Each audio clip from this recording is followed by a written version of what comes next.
Morning students, कैसे हैं आप लोग। तो जो अब तक के जो हमारे वीडियो लेक्चर्स थे उसमें बच्चे हमने फिजिक्स का चैप्टर नंबर 2 कंप्लीट कर लिया था, जिसमें हमने पढ़ा था बच्चे डायमेंशंस के बारे में और एरर्स के बारे में।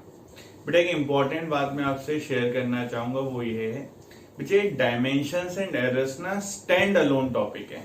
अब कई बच्चे सोच रहे हैं स्टैंड अलोन क्या होता है। मुझे stand alone in the sense की जो हमने डायमेंशंस पढ़ा है और एरर्स पढ़ा है उसका ना फिजिक्स में आगे कोई बहुत ज्यादा यूज नहीं है। मतलब ऐसा नहीं कि आपने डायमेंशन एरर्स नहीं पढ़ा तो आपको आगे समझने में दिक्कत आएगी। आगे बेटा हम जो कंसेप्ट्स पढ़ेंगे, जो फिजिक्स पढ़ेंगे, उसमें डायमेंशन एरर्स का कोई बहुत ज्यादा यूज नहीं है। सही बताऊं तो जो हमें जो असली फिजिक्स स्टार्ट होती है वो स्टार्ट होती है चैप्टर नंबर 3 से, जो हम आज स्टार्ट करने वाले हैं। तो जो हमारा चैप्टर नंबर 3 है यूनिफॉर्म मोशन। मुझे यहां से हम क्या कर रहे हैं, बेसिकली हम मैकेनिक्स को स्टार्ट कर रहे हैं। 11th का बेटा हमारा जो लगभग 60% सिलेबस है उसमें सिर्फ और सिर्फ मैकेनिक्स है।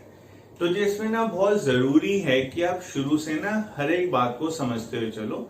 रीजन है अगर आपका बेस स्ट्रांग होगा तभी आप आगे के कॉम्प्लिकेटेड न्यूमेरिकल्स को अच्छे से कर पाओगे। तो हम बिल्कुल बेसिक से स्टार्ट करेंगे, बिल्कुल छोटी छोटी बातें जो आपको बहुत अच्छे से समझनी है, ताकि बेटा आपको आगे फिजिक्स में प्रॉब्लम ना आए। तो ध्यान रखना भाई, this is very important chapter. क्यों? इससे आपका बेस तैयार होगा जो आपको आगे पूरे 11th की फिजिक्स में काम आने वाला है। तो हम स्टार्ट करते हैं। तो जो हमारे चैप्टर का नाम है भाई यूनिफॉर्म मोशन। तो सबसे पहले बच्चे हम डिस्कस करेंगे मोशन के कौन कौन से टाइप्स होते हैं।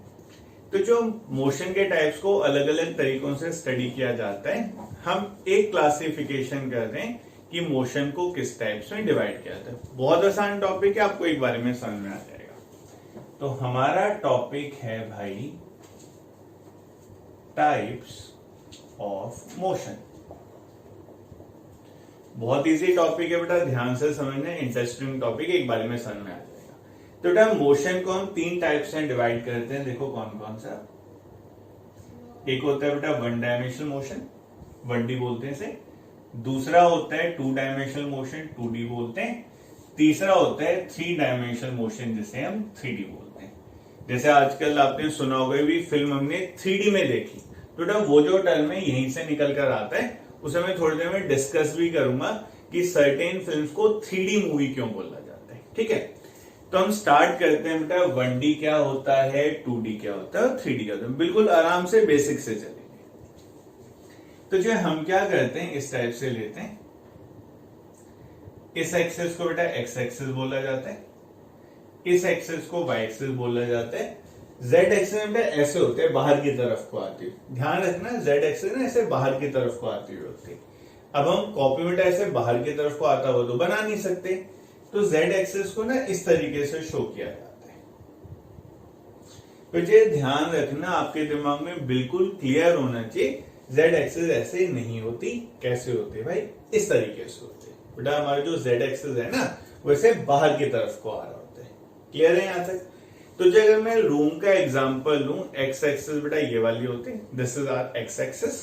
ठीक है, this is our Y axis, ये वाई एक्सिस होते हैं। जेड एक्सिस होते हैं बेटा से बाहर की तरफ को, इस तरीके से। ठीक, तो हम सबसे पहले समझेंगे 1 डायमेंशनल मोशन क्या होता है। ठीक है, तो बेटा किसी भी बॉडी की मोशन को हम 3 कोऑर्डिनेट से स्पेसिफाई करते हैं। एक होता है उसका एक्स कोऑर्डिनेट, एक होता है बेटा उसका वाई कोऑर्डिनेट और एक होता है उसका जेड कोऑर्डिनेट। तो समझो 1 डायमेंशनल मोशन का मतलब क्या है बेटा। अगर कोई बॉडी मोशन में, अगर भाई कोई बॉडी मोशन में है और उसका सिर्फ एक कोऑर्डिनेट चेंज होता है, सिर्फ एक का मतलब मान लो एक्स कोऑर्डिनेट चेंज हो रहा है या वाई कोऑर्डिनेट चेंज हो रहा है या जेड कोऑर्डिनेट चेंज हो रहा है, ऐसी मोशन को हम बोलते हैं बेटा 1D। फिर से समझ लो, अगर मान लो बच्चों कोई बॉडी मोशन में, मोशन के दौरान उसका सिर्फ एक कोऑर्डिनेट चेंज हो रहा है, या तो बच्चों मान लो एक्स कोऑर्डिनेट चेंज हो रहा है, या मान लो वाई कोऑर्डिनेट चेंज हो रहा है, या मान लो जेड कोऑर्डिनेट चेंज हो रहा है, ऐसी मोशन को हम बोलते हैं 1 डायमेंशनल मोशन। क्या मतलब है इस बात का? मान लो बेटा कोई बॉडी यहां से मूव करना शुरू करती है, तो आप देख सकते हैं शुरू में एक्स होगा 0 और बॉडी ऐसे मूव करती है लाइक दिस।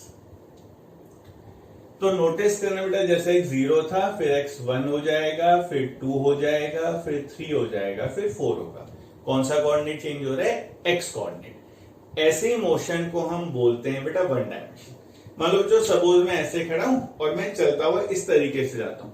भाई मैं चल के इसलिए जानबूझ के नहीं जा रहा, मैं पता चले फ्रेम से ही बाहर हो गया, ठीक है। तो आप थोड़ा सा इमेजिन करो, मान लो बेटा मैं ऐसे चलता हुआ जाता हूं इस तरीके से। तो नोटिस करो बेटा, जब मैं ऐसे चलता हुआ गया तो पहले x था 0, फिर x था 1, फिर x था 2, फिर x था 3, फिर x था 4। तो बेटा मेरा x कोऑर्डिनेट चेंज होता जा रहा है ना। ऐसी मोशन को बोलते हैं वन डायमेंशनल मोशन। सिंपल से, अगर बच्चे बॉडी की मोशन के दौरान बॉडी का सिर्फ एक कोऑर्डिनेट चेंज होता है, ऐसी मोशन को बोलते हैं वन डायमेंशन। और ध्यान दो, अगर मान लो बच्चों कोई बॉडी इस तरीके से मूव करे, लाइक दिस, ऐसे, तो इसका भाई कौन सा कोऑर्डिनेट चेंज हो रहा है? वाई। बच्चों नोटिस करो, अगर कोई बॉडी ऐसे मूव कर रही है तो कौन सा कोऑर्डिनेट चेंज हो रहा है? वाई। जैसे मान लो चाहिए यहां पर मैं y को 0 लेता हूं और मार्कर को ऐसे मूव कराता हूं, तो y 1 होगा, फिर 2, फिर 3, फिर 4, फिर 5। कौन सा कोऑर्डिनेट चेंज हो रहा है? y। उसी तरीके से जो इमेजिन करो, अगर कोई बॉडी ऐसे मूव करे, कौन सा कोऑर्डिनेट चेंज हो रहा है भाई? z। तो हम इसे इस तरीके से शो करते हैं। आई होप आपको समझ में आ गया होगा। तो जो सिंपल सा है, अगर किसी बॉडी का वन डायमेंशनल मोशन है तो उसका सिर्फ एक कोऑर्डिनेट चेंज होगा। तो जब इसमें क्या होता है? Only one coordinate changes, only one coordinate changes. हो सकता है बच्चों x कोऑर्डिनेट चेंज हो सकता है, y कोऑर्डिनेट चेंज हो सकता है z कोऑर्डिनेट चेंज हो। बेटा हम इसका एक सिंपल सा एग्जांपल लेते हैं। मान लो एक लंबा सा हाईवे, और आप क्या करते हो, कार को बिल्कुल सीधे सीधे सीधे सीधे सीधे चला के लेके जा रहे हो। तो जो जिस डायरेक्शन में आप जा रहे हो हम उसे x एक्सिस ले लेंगे, तो आपका मान लो x कोऑर्डिनेट चेंज हो रहा है। तो ऐसी मोशन कौन सी होती है? One dimension. तो आप इसका एक सिंपल एग्जांपल लिख सकते हो अगर आपसे पूछा जाए। एग्जांपल है इसका, a car moving straight on a highway. अगर जो एक कार हाईवे पर सीधी सीधी मूव कर रही है तो हम उसे बोलते हैं वन डायमेंशनल मोशन। क्लियर है सबको? अगला बेटा हमारा आता है टू डायमेंशनल मोशन। ये समझो कैसे होता है, नेक्स्ट इज टू डायमेंशनल। तो एक्स कोऑर्डिनेट था हमारा, ये वाई कोऑर्डिनेट था और ये जेड कोऑर्डिनेट था। तो सिंपल सा है बच्चों, अगर कोई बॉडी मोशन में है और मोशन के दौरान उसके दो कोऑर्डिनेट चेंज होते हैं, ऐसी मोशन को हम बोलते हैं टू डायमेंशन। चेक करो कैसे। मान लो बच्चों कोई बॉडी ऐसे मूव कर रही है, ध्यान दो, उसका एक्स कोऑर्डिनेट भी चेंज हो रहा है, उसका वाई कोऑर्डिनेट भी चेंज हो रहा है। कैसा मोशन हुआ? Two dimension. अगर कोई बॉडी बच्चों ऐसे मूव करती है तो उसका वाई कोऑर्डिनेट भी चेंज हो रहा है, जेड भी हो रहा है। कैसा मोशन हुआ? Two dimension. या उसके बच्चों कोई बॉडी ऐसे मूव करती है तब भी मोशन कैसा होता है? Two dimension. तो जो जैसे नाम से क्लियर है, टू डायमेंशन में क्या होता है? Two coordinate changes, two coordinates change. इसका जो मैं आपको एक बड़ा सिंपल सा एग्जांपल लेके बताता हूं। जैसे मान लो जो ब्लैक बोर्ड है, इस ब्लैक बोर्ड पर कोई चींटी मूव कर रही है, तो जो चींटी मान लो ऐसे ऐसे मूव करेगी, इस तरीके से ऐसे। तो ध्यान दो, जो चींटी ऐसे मूव करेगी तो उसका एक्स कोऑर्डिनेट चेंज होगा और कौन सा कोऑर्डिनेट चेंज होगा? Y coordinate. तो ऐसी मोशन को क्या बोलते हैं बच्चों? Two dimensional motion. अगर कोई बॉडी मोशन में है और उसके दो कोऑर्डिनेट चेंज होते हैं, मोशन को बोलते हैं बेटा टू डायमेंशन। इसका आप एग्जांपल लिख सकते हो, an ant moving on wall in zigzag fashion. Zigzag मतलब बेटा टेढ़ा मेढ़ा चलना। तो इसका एग्जांपल बनता है बच्चों, एन एंट मतलब चींटी moving on a wall in zigzag motion.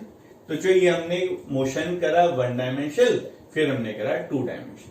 अब एक बार ना फटाफट इसे उतार लो, फिर बच्चों मैं आपको थ्री डायमेंशनल मोशन समझाता हूं। तक हमने करा था वन डायमेंशनल मोशन, फिर हमने करा टू डायमेंशनल मोशन, तीसरा बच्चों थ्री डायमेंशनल मोशन। तो जो अब तक आपको हिंट मिल ही गया होगा, अगर कोई बॉडी मोशन में उसके बेटा तीनों कोऑर्डिनेट चेंज हो रहे हैं, मतलब एक्स कोऑर्डिनेट भी चेंज हो रहा है, वाई कोऑर्डिनेट भी चेंज हो रहा है और जेड कोऑर्डिनेट भी चेंज हो रहे हैं, ऐसे मोशन को हम बोलते हैं 3 डायमेंशनल मोशन।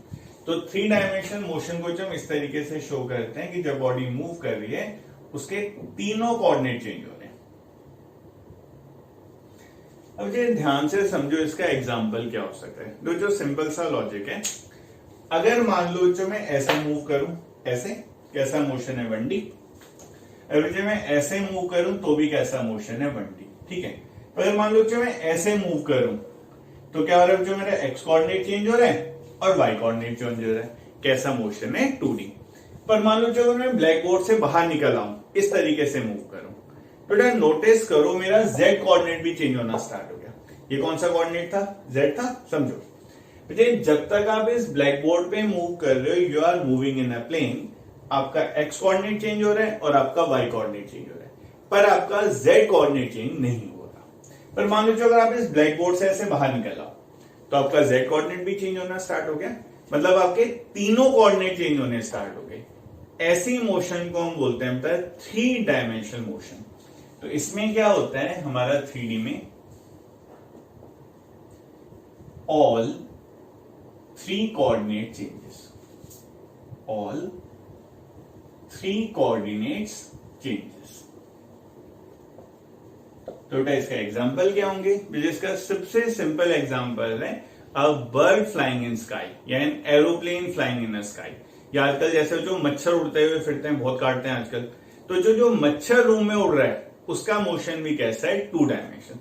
सीधा से अगर कोई भी चीज फ्लाई कर रही है then it can be in 3 dimensional motion. पता है यहीं से हमारा 3D मूवी वाला कंसेप्ट निकल कर आता है। मोस्टली क्या होता है, जब आप मूवी देखते हो तो आप 2 डायमेंशंस में देखते हो, आपको लेंथ वाला पोर्शन नजर आता है और ब्रेड्थ वाला, आपको डेप्थ वाला पोर्शन नजर नहीं आता।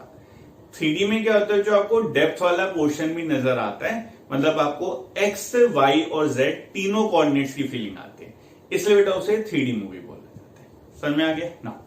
मुझे मैं एक बड़ा सिंपल सा एग्जांपल दे रहा हूं जिससे आपको 1D 2D 3D तीनों के तीनों क्लियर हो जाएंगे। समझो एग्जांपल क्या है ना। मान लो बेटा मैं यहां पे खड़ा हूं और मुझे क्या करना है, सामने वाली दीवार तक जाना है, ठीक है। मैं यहां पे खड़ा हूं और मुझे क्या करना है बेटा, सामने वाली दीवार तक जाना है। अब डिपेंडिंग ऑन बेटा मेरा एनर्जी लेवल कितना है, मेरा मोशन 1D भी हो सकता है, 2D भी हो सकता है और 3D भी हो सकता है। समझो कैसे, जैसे मान लो मैं आपको ये कह देता हूं भाई यहां पे खड़े हो गए और आपने सामने वाली दीवार तक जाना है, ठीक है। अब मान लो तुम्हारा एनर्जी लेवल कम है, तुम क्या करोगे, सीधे सीधे ऐसे चले जाओगे। तो जब आप सीधे सीधे ऐसे गए, आपका नोटिस करो सिर्फ एक कोऑर्डिनेट चेंज हो रहा है, कैसा मोशन हुआ, 1D, ठीक है। दूसरा मान लो अगर तुम्हारे अंदर थोड़ी एनर्जी ज्यादा है तो आप ऐसे ऐसे करके जाओगे, ऐसे ऐसे करके इधर गए, फिर इधर गए, फिर इधर गए, फिर इधर गए। तो ये नोटिस करो, जब आप ऐसे ऐसे करके जा रहे हो आपके 2 कोऑर्डिनेट चेंज होने लगे, कैसा मोशन हो गया, 2D। अब मान लो भाई तुम्हारे अंदर बहुत सारी एनर्जी भरी पड़ी है, तुम अभी भी रेड बुल पी के उठे हो, तुम्हें किसी ने कहा वहां तक जाना है, तुमने ऐसे छलांग मारी, फिर ऐसे छलांग मारी, फिर ऐसे छलांग मारी और तुम छलांगे मारते मारते सामने वाली दीवार तक गए।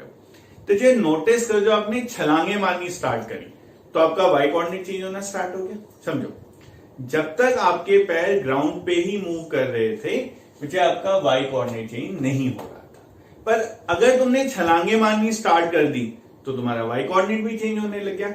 मोशन हमारा कैसा हो गया, 3D। तो सिंपल सा लॉजिक है, अगर आपका सिर्फ एक कोऑर्डिनेट चेंज होता है, जैसे मान लो कि आप ऐसे जा रहे हो, मोशन होता है 1D। अगर आपके 2 कोऑर्डिनेट चेंज होते हैं, मोशन होता है 2D, और तीनों कोऑर्डिनेट चेंज होते हैं, मोशन कैसा होता है बेटा, 3D। समझ में आ गया ना। तो जब मैं इसके 1-2 बेसिक एग्जांपल्स ले रहा हूं जिनमें बच्चों को कंफ्यूजन होता है, तो आपको सिर्फ ये बताना है कि मोशन 1D है, 2D है या 3D। तो इसका जो पहला एग्जांपल है वो है a planet revolving around sun. सोचो अपने मन में, 1D हुआ, 2D हुआ, 3D हुआ, एक प्लेनेट सन के अराउंड रिवॉल्व कर रहा है आपको सोच के बताना है 1D हुआ, 2D हुआ या 3D हुआ। इसी का जो सेकेंड पार्ट हमारा बनेगा motion of a simple pendulum. Simple pendulum का मोशन।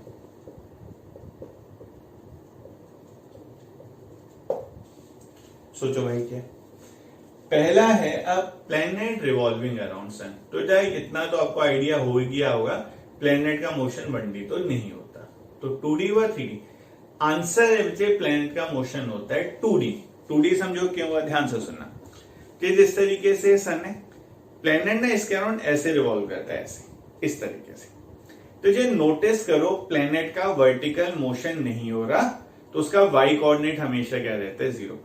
अगर प्लैनेट मूव करते टाइम ऐसे मूव करता तो वाई कोऑर्डिनेट चेंज होता, तब मोशन कैसा होता, 3D। समझने की कोशिश करो। ऐसे सन है, प्लैनेट क्या करता है बेटा, उसके अराउंड इस तरीके से मूव करता है, लाइक दिस। तो इमेजिन करो प्लेन जो हमारा प्लैनेट है वो वर्टिकली मूव नहीं कर रहा, तो उसका वाई कोऑर्डिनेट तो फिक्स है, तो मोशन कैसा हुआ, 2D। उसी तरीके से बच्चे अगर हम सिंपल पेंडुलम की बात करें, तो सिंपल पेंडुलम ऐसे मूव करता है, लाइक दिस, इस तरीके से। तो ये नोटिस करो जब ये ऐसे मूव कर रहा है, ये बाहर को तो नहीं आ रहा, तो इसका z कोऑर्डिनेट चेंज हो रहा। कौन से कोऑर्डिनेट चेंज हो रहे हैं, x और y। ध्यान दो जरा सामने, ये simple pendulum is suppose to move like this, ऐसे। एक तो जो चेंज होता है उसका x कोऑर्डिनेट, एक चेंज होता है जो उसका y कोऑर्डिनेट। चेक करो पेंडुलम ऐसे बाहर को नहीं आ रहा, क्योंकि जो पेंडुलम बाहर को नहीं आता उसका z कोऑर्डिनेट चेंज नहीं होता, मोशन कैसा होता है, 2D। तो ये हमारे दोनों एग्जांपल किसके बनते हैं, 2D के। आई होप आपको क्लियर हो गया होगा। सिंपल सा है, कार हाईवे पे सीधी सीधी जा रही है, मोशन कैसा होता है, 1D। ठीक है, अगर मान लो भीड़ भाड़ वाली रोड है, आप बाइक चला रहे हो, तो बाइक सीधी तो जा नहीं पाएगी, आप बाइक ऐसे ऐसे मूव कराओगे, कैसा मोशन हुआ, 2D। अब बाइक हवा में तो नहीं उड़ सकती, ठीक है, तो जो बाइक का मोशन 3D नहीं हो सकता। पर अगर कोई बॉडी हवा में मूव करे, जैसे जो मच्छर टेढ़ा मेढ़ा मूव करता है, मक्खी टेढ़ी मेढ़ी मूव करती है, एरोप्लेन ऊपर नीचे जा सकता है, मोशन कैसा हो जाता है उसका, 3D। क्लियर। तो जो हमने कंसेप्ट डिस्कस करा, 1D क्या होता है, 2D क्या होता है और 3D क्या होता है, ये टर्म्स बेटा आगे फिजिक्स में यूज होंगे, so you must be very clear about them. अब एक बार फटाफट इसे उतार लो, फिर हम आगे कंटिन्यू करते हैं। तो बेटा आगे जब आप फिजिक्स पढ़ोगे, बार बार ना एक वर्ड यूज होता है, पॉइंट ऑब्जेक्ट। तो जो अगर बच्चों से पूछा जाए भाई पॉइंट ऑब्जेक्ट क्या होता है, तो जो सिंपल सा आंसर है, छोटे से ऑब्जेक्ट को पॉइंट ऑब्जेक्ट बोल दिया। तो फिजिक्स में ना ऐसा है नहीं। रीजन क्या है, किसी भी चीज का छोटा बड़ा होना ना बड़ी रिलेटिव से टर्म है। जैसे मान लो सपोज मैं आपके बारे में बात करता हूं, आप छोटे हो बड़े हो, अगेन मुझे इसका आंसर रिलेटिव है। अगर जब मैं आपको कंपेयर करूं एफिल, आपकी हाइट को जो मैं कंपेयर करूं एफिल टावर की हाइट से, तो आप बहुत छोटे हो। तो अगर मैं आपको चींटी के साइज से कंपेयर करूं तो आप बहुत बड़े हो। अगेन चींटी छोटी है बड़ी है, तो जो अगेन सेम आंसर है रिलेटिव। अगर जो चींटी को आपसे कंपेयर किया जाए तो चींटी बहुत छोटी है, पर अगर चींटी के साइज को किसी माइक्रो ऑर्गेनिज्म से कंपेयर किया जाए, जैसे मान लो कोरोना वायरस से कंपेयर किया जाए, तो भाई चींटी बहुत बड़ी है। कहने का मतलब होता है फिजिक्स में ना कोई भी छोटा बड़ा नहीं होता, सारी चीजें रिलेटिव होते हैं। रिलेटिव मतलब आप किसके टर्म्स में बड़े हो और किसके टर्म्स में छोटे हो। थोड़ा ध्यान से सुनना, पॉइंट ऑब्जेक्ट को कैसे डिफाइन किया जाता है, फिर मैं इसका एक एग्जांपल लेके बताऊं। तो जो किसी ऑब्जेक्ट को पॉइंट ऑब्जेक्ट कब बोला जाता है, ध्यान से सुनना। N object is called point object. यह हमारा जो मेनली लेक्चर है थ्योरी बेस्ड है, हम काइनेमेटिक्स जो हमारा यूनिफॉर्म मोशन है हम उसकी मेनली थ्योरी डिस्कस कर रहे हैं। N object is called point object. Object को पॉइंट ऑब्जेक्ट कब बोलते हैं, इफ इट्स साइज, के बुक्स में डायमेंशंस लिख रहे हैं, डायमेंशन और साइज को बोला जाता है। If its size is very small as compared to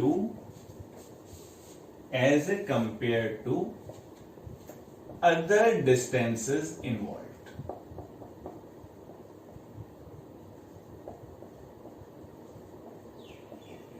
ध्यान दो डेफिनेशन क्या है। An object is called point object if its size is very small. Very small किसके कंपेयर में? As compared to other distances involve. किसी object को बेटा हम पॉइंट ऑब्जेक्ट तब बोलते हैं अगर ऑब्जेक्ट का साइज बहुत छोटा होता है। किसके कंपैरिजन में? बाकी हमारे डिस्टेंसेस के कंपैरिजन। तो जब मैं इसके आपको एक दो एग्जांपल्स लेके बता रहा हूं पॉइंट ऑब्जेक्ट क्या होता है, ठीक है। मान लो भाई कल को तुम बहुत रईस हो गए और तुमने मान लो एक लंबी सी लैम्बोर्गिनी खरीद ली, ठीक है। मान लो भाई तुम्हारी लैम्बोर्गिनी का लेंथ है 10 मीटर, या मान लो भाई तुमने एक मर्सिडीज खरीद ली, रईस हो गए तुमने एक मर्सिडीज खरीद ली। अब मान लो बेटा मर्सिडीज की लेंथ है 10 मीटर। तुमने क्या करा भाई, उसे लेके तुम हाईवे पर निकल गए, भाई लॉन्ग ड्राइव पे जा रहे हो। तो मान लो जो हाईवे की लेंथ है 50 किलोमीटर और तुम्हारी जो मर्सिडीज है, लैम्बोर्गिनी है, फरारी है, जो भी कुछ है उसकी लेंथ है मान लो 10 मीटर। अब सोचो बेटा 50 किलोमीटर का हाईवे, उसके ऊपर हमारी 10 मीटर की कार है, कैसे शो करोगे? पॉइंट से। समझो, आपकी कार की लेंथ है बच्चों 10 मीटर, हाईवे की लेंथ है 50 किलोमीटर। 50 किलोमीटर के हाईवे पर अगर बच्चों मुझे तुम्हारी 10 मीटर की कार को शो करना हो तो कैसे शो करेंगे? पॉइंट से। तो लैम्बोर्गिनी क्या हो गई? पॉइंट हो गई। तो इसमें ना कोई दिल छोटा करने वाली बात नहीं है। तुम्हारी जो मर्सिडीज है, लैम्बोर्गिनी है, वो हमेशा पॉइंट ऑब्जेक्ट नहीं रहेगी। कैसे नहीं रहेगी? अब मान लो भाई तुम घर पर आ गए, तुमने सोचा इतनी महंगी कार ले गैराज में खड़ी करूंगा, भाई बाहर तो धूप लगेगी, खराब हो जाएगी। अब तुमने क्या करा बच्चों? गैराज बना लिया। अब मान लो गैराज की लेंथ है 15 मीटर, तुम्हारी कार की लेंथ है बच्चों 10 मीटर। तो सोचो जो 15 किलोमीटर बोल गया भाई, मीटर है, 15 मीटर के गैराज में 10 मीटर की कार खड़ी है। तो क्या भी ये क्या पॉइंट ऑब्जेक्ट है? अब ये पॉइंट ऑब्जेक्ट नहीं है। क्यों? बच्चे आपकी कार का जो साइज है वो गैराज के साइज के मुकाबले में छोटा है, नहीं है। क्या बेटा स्लिप ऑफ टंग हो जाता है। थोड़ी देर पहले मैंने मच्छर की मोशन को एक बार गलती से 2D बोल गया था, भाई वो 2D नहीं है, मच्छर मोशन 3D ही होता है। ऐसे ऐसे होता है ना मच्छर, तीनों कोऑर्डिनेट चेंज होते हैं, मोशन कैसा होता है? 3D। कई बार स्लिप ऑफ टंग हो जाता है, ठीक है, तो ज्यादा माइंड मत करा करो उस बात। तो सिंपल सा लॉजिक है बेटा, 10 मीटर की कार, 50 किलोमीटर का हाईवे, कार क्या है? Point object. पर वही 10 मीटर की कार और 15 मीटर का गैराज, अब कार पॉइंट ऑब्जेक्ट नहीं है। आई होप आपको इस समझ में आ गया होगा। इस तरीके से हम और भी एग्जांपल ले सकते हैं। लेटेस्ट से बच्चों हम अर्थ की बात करते हैं। क्या अर्थ पॉइंट ऑब्जेक्ट है? तुम कहोगे नहीं सर, अर्थ तो बहुत बड़ी, अर्थ कैसे पॉइंट ऑब्जेक्ट होगी? तो ये नोटिस करो, अगर मैं पूरे सोलर सिस्टम को कंसिडर करूं, सन हो गया, बाकी प्लैनेट्स हो गए, तो ये सोलर सिस्टम के साइज के मुकाबले अर्थ का जो साइज है वो बहुत छोटा है। तो जब मैं पूरे सोलर सिस्टम की बात करूं, then earth can also be taken as a point object. तो जो पॉइंट ऑब्जेक्ट बड़ा रिलेटिव टर्म है। पॉइंट ऑब्जेक्ट होना ना होना इस बात पे डिसाइड होता है कि आप बाकी किन डिस्टेंसेस को इन्वॉल्व कर रहे हो, ठीक है। तो जो this was concept of point object. अब एक बार इसे फटाफट उतार लो, फिर हम एक और इंटरेस्टिंग कंसेप्ट डिस्कस करेंगे। उतार लो फटाफट। नेक्स्ट बच्चों एक बड़ा इंपॉर्टेंट टॉपिक डिस्कस करेंगे, दैट इज रेस्ट क्या होता है और मोशन क्या होता है। तो जो हमारा कंसेप्ट है रेस्ट एंड मोशन, तो जो हम क्या करेंगे, पहले इसका सिंपल डेफिनेशन पढ़ेंगे बच्चे, फिर हम थोड़ा सा कॉम्प्लिकेटेड पोर्शन जाएंगे। सबसे पहले मैं सिंपल भाषा में समझा रहा हूं फिजिक्स में रेस्ट और मोशन को कैसे डिफाइन किया जाता है। सबसे पहले बेटा हम बात करते हैं रेस्ट की। तो सिंपल सा है, अगर आपकी पोजीशन किसी फिक्स पॉइंट के रेफरेंस में चेंज नहीं हो रही तो आप रेस्ट पर होते हो। ध्यान से सुनो बेटा, अगर आपकी जो पोजीशन है आपके सराउंडिंग्स के रिस्पेक्ट में या किसी फिक्स पॉइंट के रेफरेंस में चेंज नहीं हो रही तो आप किस पे होते हो? रेस्ट पर। क्या मतलब बेटा इस बात का ध्यान से सुनना। N object is at rest, N object is at rest if its position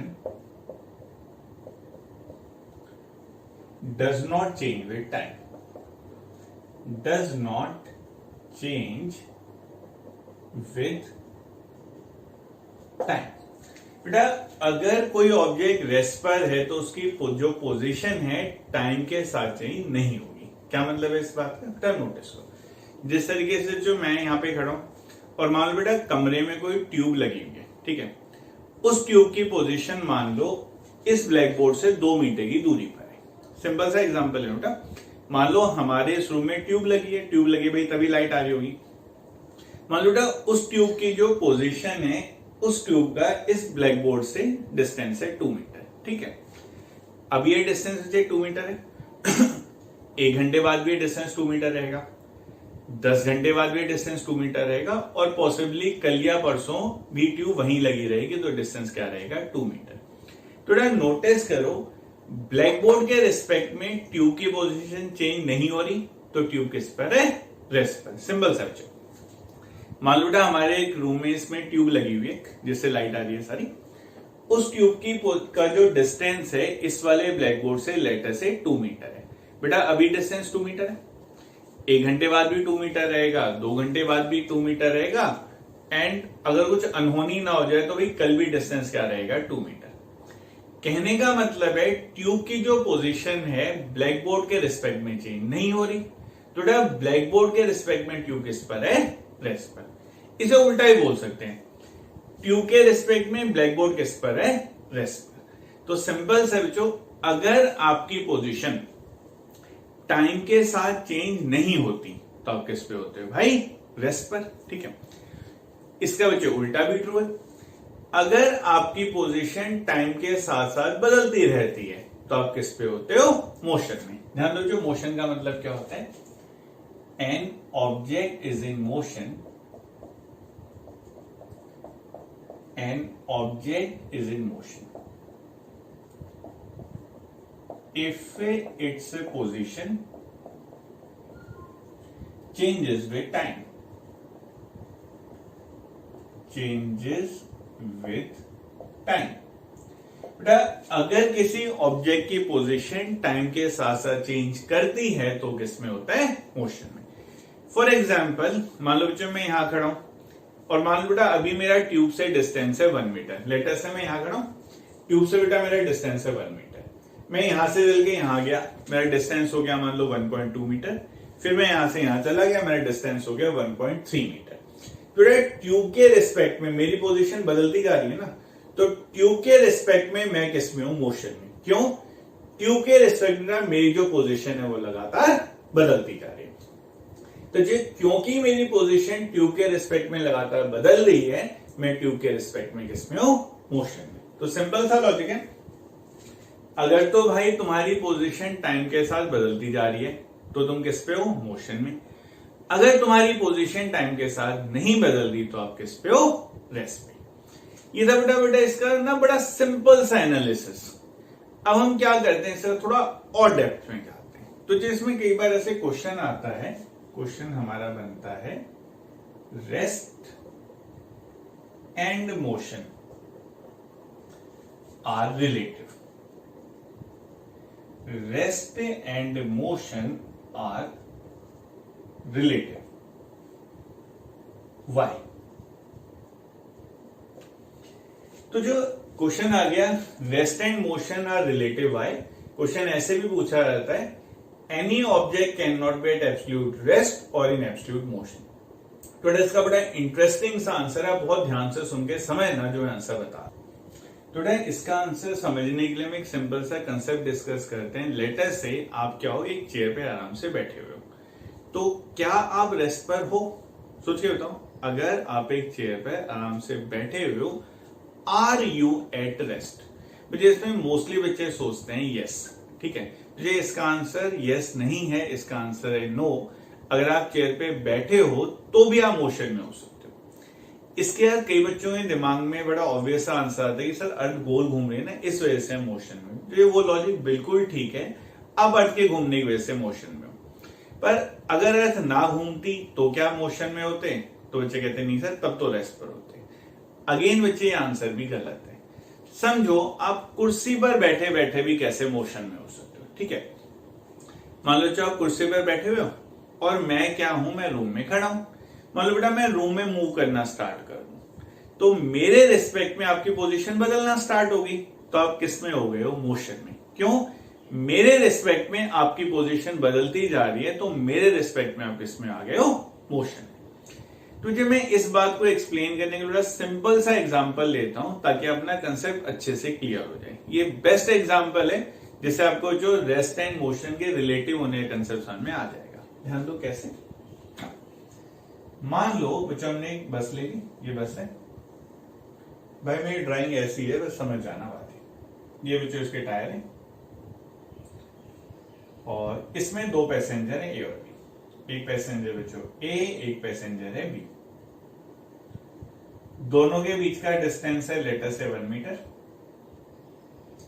एक तीसरा आदमी है सी, जो इन्हें करना है भाई सी ऑफ।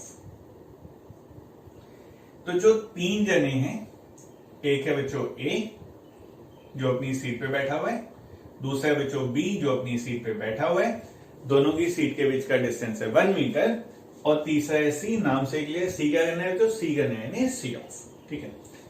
अब मान लो बच्चों बस मूव करना स्टार्ट करती है और इसकी स्पीड है 20 मीटर पर सेकेंड। अब सोच के बताओ, क्या ए रेस्ट पर है, बी रेस्ट पर है, सी रेस्ट पर है? सोचो। अब मुझे इसका आंसर सुनो क्या। मुझे अगर मैं ए और बी को आपस में कंपेयर करूं, बेटा ए और बी के बीच का डिस्टेंस 1 मीटर है, 1 घंटे बाद भी डिस्टेंस 1 मीटर होगा। हम एज्यूम कर रहे हैं कि अपनी सीट पर बैठे रहे, समझो। बस मूव कर दी बेटा ए और बी के बीच का डिस्टेंस है 1 मीटर, 1 घंटे बाद भी डिस्टेंस क्या रहेगा, 1 मीटर, 2 घंटे बाद भी क्या रहेगा, 1 मीटर, और 3 आवर्स के बाद भी डिस्टेंस क्या रहेगा, 1 मीटर। तो अगर आप ए के रिस्पेक्ट में ध्यान दो तो बी किस पे, रेस्ट पे। बी के रिस्पेक्ट में आप सोचोगे तो ए किस पे, रेस्ट पर। क्यों, ए और बी की जो पोजीशन है वो एक दूसरे के रिस्पेक्ट में चेंज नहीं हो रही। तो जो हमारा पहला पॉइंट इसमें निकल कर आता है, A and B are at rest with respect to each other. एक दूसरे के रिस्पेक्ट में ए और बेटा किस पे, रेस्ट पे। A and B are at rest with respect to each other. Clear होगी बात। अब ये बताओ, सी के रिस्पेक्ट में ए और बी रेस्ट पे, मोशन में। सोचो जरा, मुझे नोटिस करना है, जैसे मान लो अभी बस खड़ी थी, सी से बी का डिस्टेंस था 1 मीटर। मुझे जब ये बस मूव करना स्टार्ट करेगी, सी से बी दूर होता जाएगा, तो सी के रिस्पेक्ट में बी की पोजीशन में जो चेंज होना शुरू हो गई, तो सी के लिए बी किस पे, मोशन में, और सी के लिए किस में, मोशन में। तो ध्यान दो, फॉर सी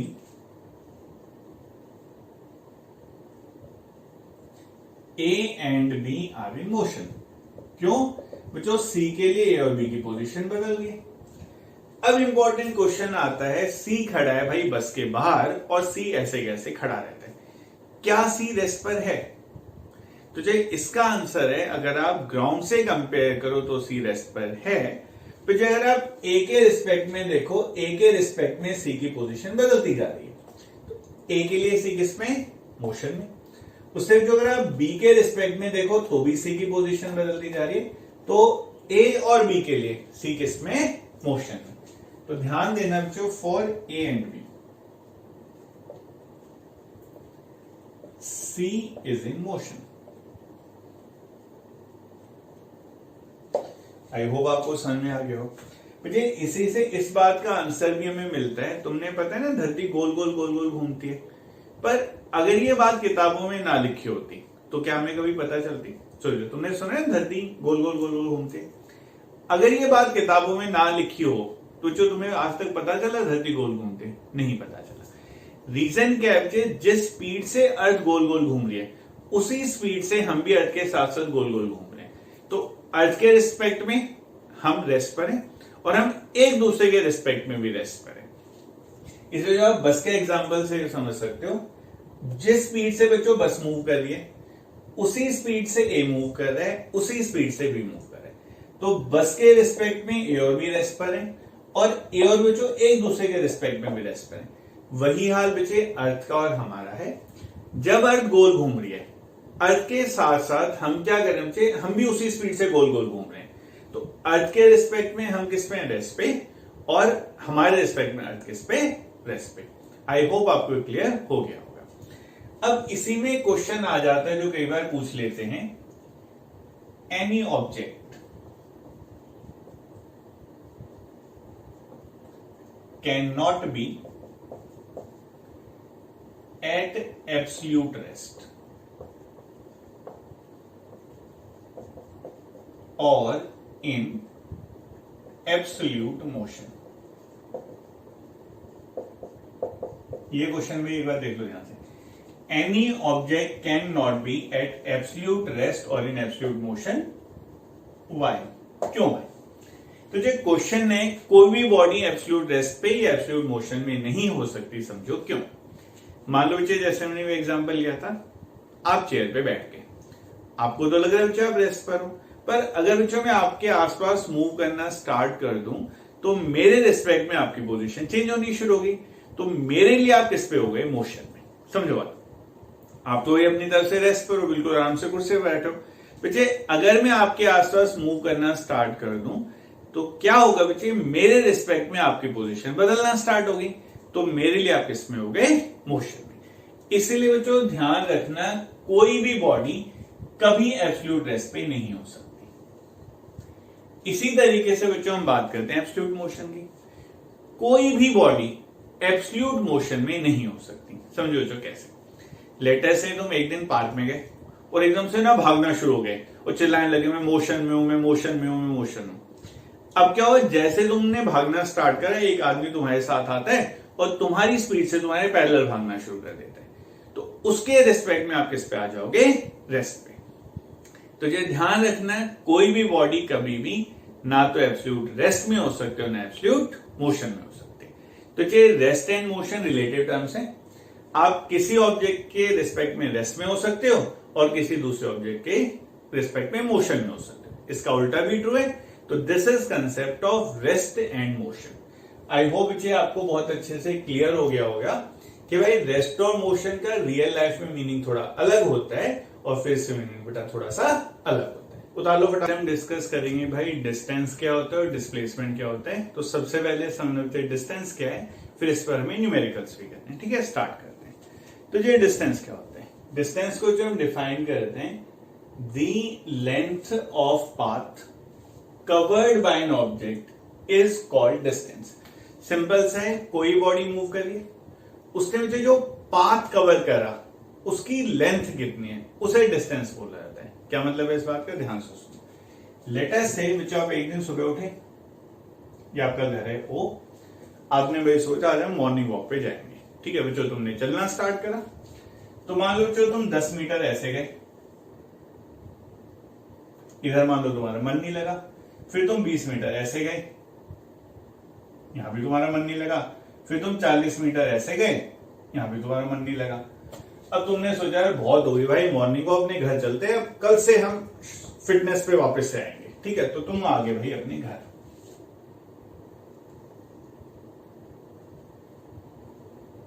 नोटिस करो क्या हुआ बच्चे, वो तुम्हारा घर था। एक दिन भाई तुम सुबह सुबह उठे, तुमने सोचा बस बिल्कुल फिट हो जाना है और तुम निकल पड़े भाई मॉर्निंग वॉक पे। चलना शुरू करा तुमने। पहले बच्चों आप 10 मीटर इधर को गए, तुम्हारे इधर को मन नहीं लगा। फिर तुम 20 मीटर इधर को गए, तुम्हारा फिर भी मन नहीं लगा। फिर तुम 40 मीटर इधर को गए। ठीक है, अब तुमने सोचा बस काफी मॉर्निंग वॉक हो गया, अब घर चलते हैं, कल से अच्छे से मॉर्निंग वॉक स्टार्ट करेंगे। तुम आ गए भाई घर, यहां से यहां तक मान लो तुमने डिस्टेंस कवर करा 30 मीटर।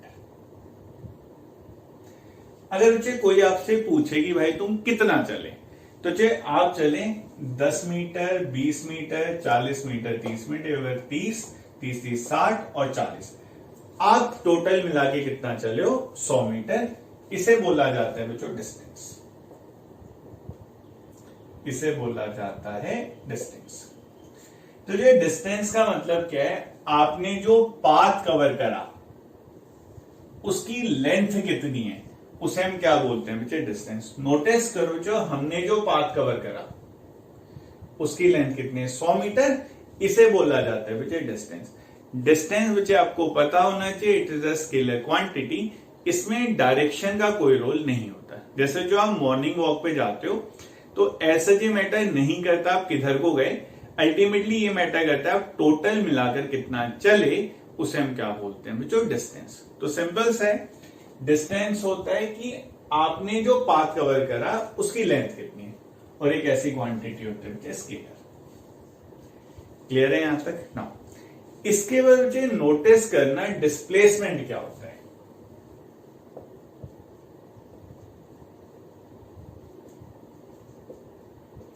तो नोटिस करो, आप ओ से चलना शुरू करे थे, आप वापस घूम के कहां गए, ओ पर, तो आपका डिस्प्लेसमेंट हुआ 0 मीटर।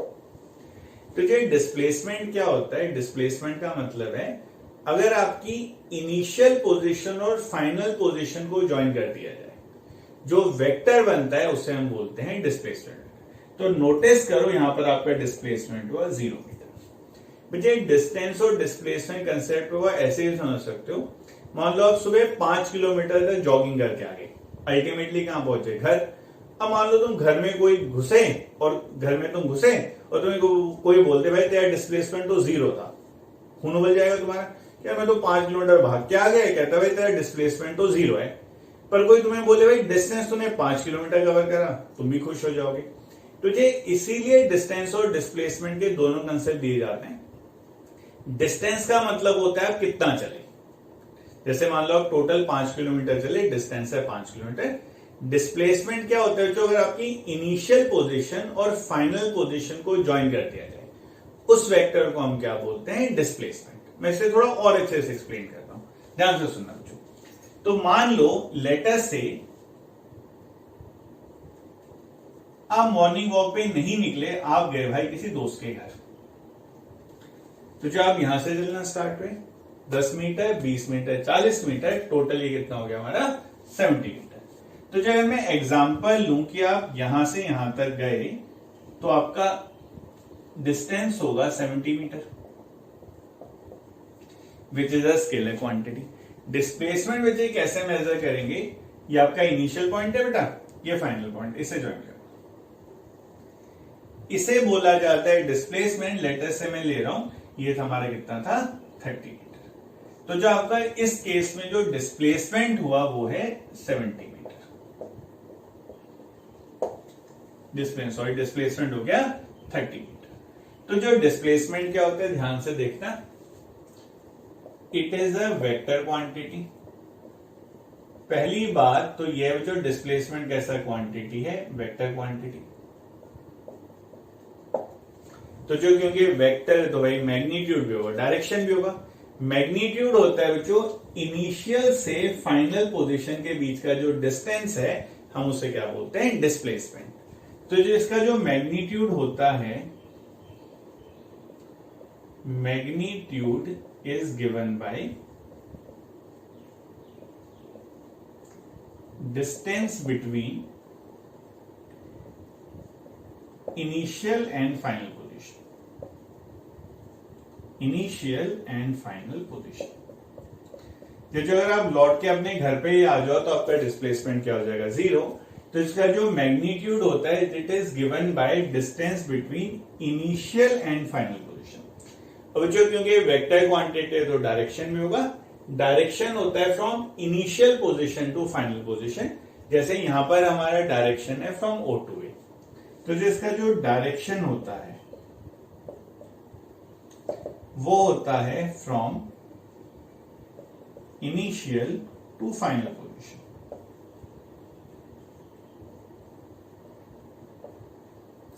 ये कंसेप्ट आपने छोटी क्लास में पढ़ा भी होगा, मैं जैसे उसे एक बार फिर से एक्सप्लेन करने की कोशिश करें तो सिंपल सा है। डिस्टेंस का मतलब होता है कितना चले। डिस्टेंस हमें इस बात से मतलब नहीं होता कहां को गए कहां को नहीं गए, हमें कोई मतलब नहीं होता, हमें सिर्फ मतलब होता है कितना चले। आप टोटल कितना चले उसे हम क्या बोलते हैं बच्चों, distance, which is a scalar quantity. Displacement होता है अगर आप इनिशियल पोजीशन को और फाइनल पोजीशन को ज्वाइन कर दो, दोनों के बीच के डिस्टेंस को हम क्या बोलते हैं, डिस्प्लेसमेंट। आई होप आपको ये कंसेप्ट क्लियर हो गया होगा। आप एक बार जो फटाफट इसे उतार लो, फिर हम आगे कंटिन्यू करते हैं। तो चलो बच्चों, अब तक हमने काफी थ्योरी कर ली है, अब हम क्या करते हैं, इसके न्यूमेरिकल्स करने स्टार्ट करते हैं। ठीक है, थोड़ा सिंपल सा बेसिक सा क्वेश्चन मैं आपको करवा रहा हूं, ध्यान देना। तो समझो जो क्वेश्चन है, एक आदमी है जो सर्कुलर ट्रैक पे भाग रहा है, सर्कुलर ट्रैक का रेडियस है 14 मीटर। कोई आदमी है वो क्या कर रहा है बच्चों, ऐसे एक सर्कुलर ट्रैक पे भाग रहा है, सर्कुलर ट्रैक का रेडियस कितना है 14 मीटर। हमें निकालना है बच्चों डिस्टेंस और दूसरा हमें निकालना है डिस्प्लेसमेंट। कब? 2 रेवोल्यूशंस में 1.5 रेवोल्यूशन एंड 1/1 3/4 रेवोल्यूशन। तो आसान सा क्वेश्चन जो देखते जाओ किस तरीके से करते हैं। तो इधर समझो बच्चों, ये मान लो बेटा एक सर्कुलर ट्रैक है इस तरीके से, तो आपने ए पॉइंट से भागना शुरू करा, ठीक है, बिल्कुल आसान से। बेटा आप एक बार भागोगे पूरा सर्कमफ्रेंस कवर होगा, सर्कमफ्रेंस आपको पता होना चाहिए सर्कल का क्या होता है 2πr। दूसरी बार भागोगे जो फिर से सर्कमफ्रेंस कवर होगा। तो नोटिस करो एक रेवोल्यूशन में डिस्टेंस होता है बच्चों 2πr, 2 रेवोल्यूशन सीधा सीधा हमारा होगा मल्टीप्लाई। तो जो नोटिस कर रहा हूं फर्स्ट पार्ट कर रहे हैं, डिस्टेंस होगा 2 × 2πr, बिल्कुल स्ट्रेट फॉरवर्ड। यह गया सॉल्व करें इसे 2πr बच्चे हम अलग से सॉल्व करते हैं ताकि बार बार ना करना पड़े। 22/7 इंटू में रेडियस कितना है बच्चों 14। ध्यान दो सामने क्या गया बच्चों 2, 22 to the 44 to the 88, तो आ गया 2 × 88, यह बच्चों 176 मीटर। डिस्प्लेसमेंट आप में से कई ने करेक्ट गेस करा होगा, डिस्प्लेसमेंट क्या होगा 0। क्यों बच्चे, मैं यहां से शुरू हुआ था, अल्टीमेटली मैं घूमकर यहीं पे पहुंच गया, तो मेरा डिस्प्लेसमेंट क्या हो गया 0 मीटर। यूनिट लिखना जरूरी होता है, डिस्प्लेसमेंट होगा भाई 0 मीटर। बता लो जरा फटाफट से। बिल्कुल इसी तरीके से हम क्वेश्चन का अगला पार्ट करें। अगला पार्ट है 1.5 रेवोल्यूशन। तो जो बिल्कुल आसान है, एक रेवोल्यूशन में डिस्टेंस कवर होता है 2πr, तो 1.5 के लिए आप क्या करोगे 1.5 से मल्टीप्लाई कर दोगे। सेकेंड पार्ट देखो बच्चों, फर्स्ट है डिस्टेंस, मुझे 1.5 can be written as 1.5 multiply किससे करा 2πr। 2πr बच्चे हमने पहले ही कैलकुलेट कर रखा है, ये था 88, तो 1.5 × 88 सॉल्व कर सकते हैं, इसे आ जाएगा 88 + 44, यह आ गया बच्चे 132 मीटर। अब जरा सोचकर बताओ डिस्प्लेसमेंट क्या होगा। मुझे बहुत आसान है, नोटिस करो, हमने यहां से भागना स्टार्ट किया बच्चे एक रेवोल्यूशन, वापस से आगे plus half revolution. Half revolution के बाद बच्चे हम पहुंचेंगे पॉइंट बी पर, तो नोटिस करना ए से बी तक का जो डिस्टेंस है बच्चे वो हमारा हो जाएगा डिस्प्लेसमेंट। बच्चे नोटिस करो ये 14 मीटर और ये 14 मीटर, तो ध्यान दो जो हमारा जो डिस्प्लेसमेंट हुआ वो हुआ 14 + 14 दैट इज 18 मीटर। तो जो नोटिस करो डिस्प्लेसमेंट है 28 मीटर। 14 ये डिस्प्लेसमेंट हो गया 28 मीटर। क्लियर है सबको? फटाफट उतार लो, कॉपी करो बच्चों जरा इसे। फिर हम आते हैं इसके थर्ड पार्ट पे। तो ये जो मैंने क्लास में कराते हुए नोटिस करा है, कई बच्चे ना थर्ड पार्ट में थोड़ा अटकते हैं, तो एक बार ध्यान से देख लेना हम इसके थर्ड पार्ट को किस तरीके से सॉल्व करें। थर्ड पार्ट है 1 3/4 रेवोल्यूशंस। तो देखो जो कैसे करेंगे थर्ड पार्ट। मुझे डिस्टेंस को कैलकुलेट करना आसान है। 1 3/4 क्या होगा 4 + 3 7/4, या फिर आप इसे ऐसे भी लिख सकते हो 7/4 आ गया इंटू में 2πr। नोटिस करो मुझे 1 3/4 कैन बी रिटन है 7/4। एक रेवोल्यूशन का डिस्टेंस होता है 2πr। 2πr बच्चे हमने पहले ही कैलकुलेट करके रखा था, वो था 88। तो ध्यान दो हमारा आ गया 7/4 × 88, यह बच्चों 22। तो चेक करना हमारा आंसर आएगा बच्चों 154 मीटर। चेक करवा रहे नहीं यार। फिर हमें निकालने बच्चों इसका डिस्प्लेसमेंट, वो आपको थोड़ा सा ज्यादा ध्यान से देखना पड़ेगा। चेक करो जो डिस्प्लेसमेंट कैसे निकला, आराम से समझना। आप ए पॉइंट से चलना शुरू, 1 रेवोल्यूशन जो आपने पूरा करा, वापस कहां गए ए पर। उसके नोटिस करो लिखा है 1 + 3/4। तो ये नोटिस करो हम सर्कल को 4 पार्ट में डिवाइड कर सकते हैं। This is first part, this is second part, this is third part and this is fourth part. Circle को बेटा आप इजिली देख सकते हो, 4 पार्ट में डिवाइड किया जा सकता है, पहला पार्ट, दूसरा पार्ट, तीसरा पार्ट, चौथा पार्ट। तो 3/4 का मतलब है आप यहां से शुरू हुए, first part, second part, third part, आप आगे बचो यहां पर। तो ये बन गया हमारा फाइनल पॉइंट। तो अब हमें क्या करना है बच्चों, इन दोनों के बीच का डिस्टेंस निकालना है। नोटिस करो इस तरीके से, ये 14 मीटर है बच्चे, ये भी 14 मीटर है। ये एंगल कितना हुआ, 90 डिग्री। क्यों, पूरे सर्कल का एंगल होता है 360, आप उसे 4 से डिवाइड करोगे आएगा 90। तो क्या आप इजिली देख सकते हो displacement can be found by Pythagoras theorem. ये हमारा डिस्प्लेसमेंट है। तो ये नोटिस करो डिस्प्लेसमेंट आपके पास आएगा by using Pythagoras theorem, under root में 14 का स्क्वायर प्लस में 14 का स्क्वायर। चेक करो आ रहा है नहीं आ रहा, 14 से हमने बाहर निकाल लिया, ये आ गया 14 अंडर रूट 2। चेक करो आ रहा है नहीं आ रहा, मुझे रूट 2 आपको पता है 1.414 होता है, 14 इंटू 1.41। इसे फटाफट हम सॉल्व कर लेते हैं।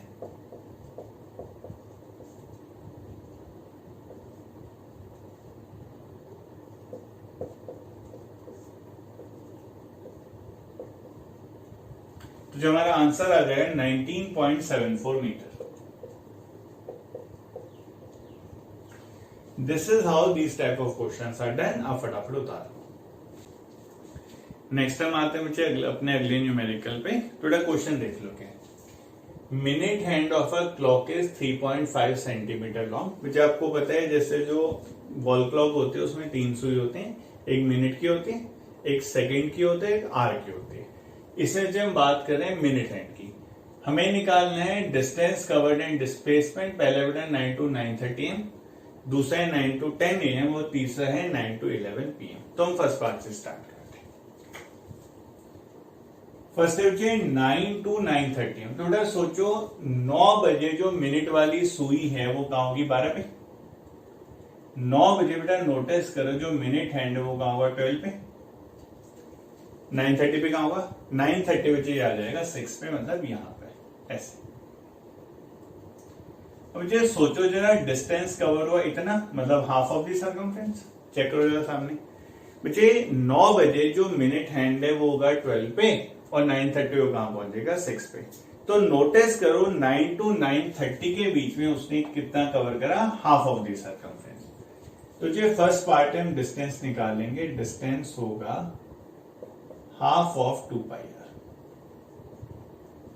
2πr बच्चे आप अलग से कैलकुलेट करके रख लेना ताकि आपको बार बार कैलकुलेट ना करना पड़े। ठीक है, देखते हो हाफ 2 बच्चे पाई होता है 22/7।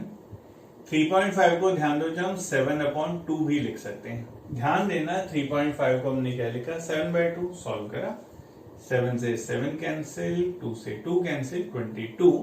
आंसर आ गया बच्चे 11 सेंटीमीटर। करो कंप्लीट फटाफट। फिर हमें निकालने में बच्चे डिस्प्लेसमेंट। तो जो ये है इनिशियल पोजीशन, ये है फाइनल पोजीशन। यहां से यहां तक का जो डिस्टेंस है उसे डिस्प्लेसमेंट बोलते हैं। तो जो नोटिस करो 3.5 प्लस 3.5 डिस्प्लेसमेंट आ गया बच्चे सीधा सीधा हमारा 7 सेंटीमीटर। तो ध्यान दो डिस्प्लेसमेंट इज 7 सेंटीमीटर। ये हो गया बच्चे हमारे फर्स्ट पार्ट, फटाफट उतार दो। फिर हम आते हैं सेकंड पार्ट पे। सेकंड पार्ट है बच्चों 9 to 10 AM। तो जो नोटिस करो 9 बजे मिनट की सुई 12 पे होगी और 10 बजे फिर से कहां पहुंच जाएगी, 12 पे। तो 9 बजे से लेके 10 बजे तक बच्चे मिनट की सुई एक सर्कल पूरा करती है। डिस्टेंस किसके बराबर होगा, सर्कमफ्रेंस की। सेकंड पार्ट देखो, डिस्टेंस इक्वल होगा बच्चों सर्कमफ्रेंस के, मतलब 2πr। मुझे 2πr हमने यहाँ पे कैलकुलेट करा था, वो था 22 सेंटीमीटर। डिस्प्लेसमेंट सोचो क्या होगी, डिस्प्लेसमेंट होगा बच्चों 0, क्योंकि मिनट हैंड पहले 0 पे था और वापस फिर से कहां पहुंच गया, 0 पे। तो डिस्प्लेसमेंट हो गया, आप नोटिस करो 0 सेंटीमीटर। ठीक है। तीसरा पार्ट है, ध्यान से देखना, इसमें AM नहीं है, इसमें PM है। और ये सारे पार्ट AM थे, all these were AM। AM 9 AM to 9 AM हो गए बच्चे 12 घंटे। 9 AM टू 9 PM हो गए 12 घंटे। 9 PM टू 11 PM 2 घंटे और टोटल हो गए 14 आवर्स। तो ध्यान दो थर्ड पार्ट कैसे होगा बच्चे। हर एक आवर में डिस्टेंस कवर होता है सर्कमफ्रेंस के, तो डिस्टेंस होगा 14 into 2 pi r. 9 AM to 9 PM is 12 hours plus 2 more hours, total 14 hours. 2 pi r बच्चे किसके इक्वल है? 22 के। नोटिस करो, इसे जो हम सीधा सीधा मल्टीप्लाई कर लेते हैं।